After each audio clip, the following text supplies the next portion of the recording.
Pag-usapan natin itong tungkol sa anti-Marcos rally ngayong parating na October 12. Nako, kabahan ka na naman, Dunyor. At etong si Auntie Claire, sobrang nasupalpal at pinagtawanan dito sa pinagyayaw-yaw na naman niya. O dito muna tayo sa anti-Marcos rally ngayong October 12. Dito po sa balita, may paalala po dito si Congressman Kiko Barsaga. Kasi yung October 12 na yan na anti-Marcos rally, kasama yan sa nabanggit niya doon sa nag-viral niyang video na gustong ipabura na. Ito, sabi niya, October 12 is an anti-Marcos rally.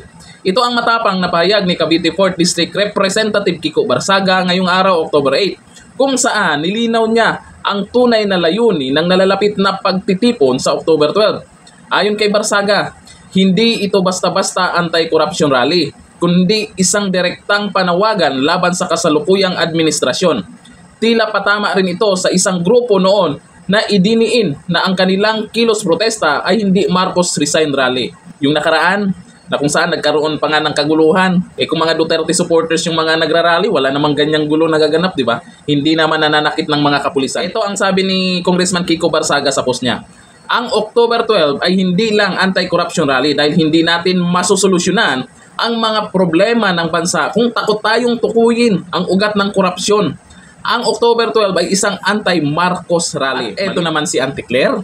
Meron na naman siyang post dyan kung saan nasupalpal ni Kiko Barsaga. O eto sa post po ni Auntie Claire ha. Sabi niya, ang masakit, kapwa Pilipino, kinukundina pa ang ginagawa ng Pangulo. Grabe. Maganda yan. May tama siya. May tama siya. Pero ito ang sagot ni Congressman Kiko Barsaga na maraming napabilib talaga. Matalino talaga tong batang to.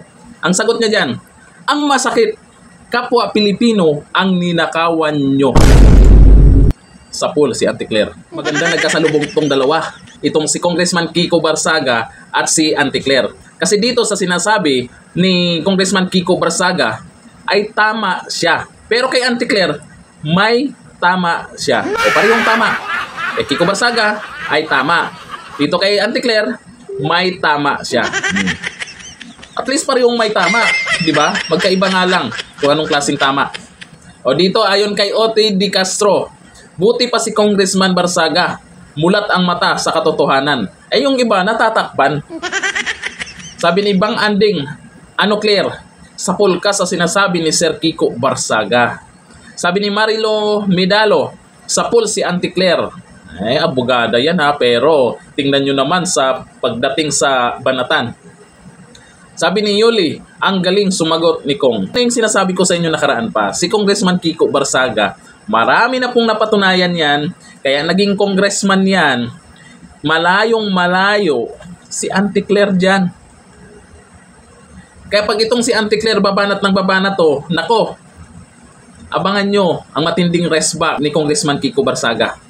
Baka si Auntie Claire ay iiyak dyan sa mga post ni Congressman Kiko Barsaga. Mas maraming naniniwala kay Congressman Kiko Barsaga kaysa kay Auntie Claire.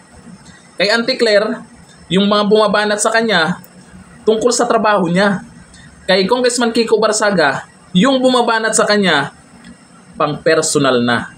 Kasi pagdating sa serbisyo, wala kayong masisilip dito. Kaya malakas ang loob niya ni Congressman Kiko Barsaga na banatan itong mga buhaya. Kaya sa October 12, malamang marami na namang mananawagan na Marcos resign. Para sa akin, malabo talaga yan. Malabong mag-resign yan. Pero maganda din yung gagawin nila na to para yung mga tulog dyan, magising naman. Hanggang dito na lang. Thank you. Bye-bye.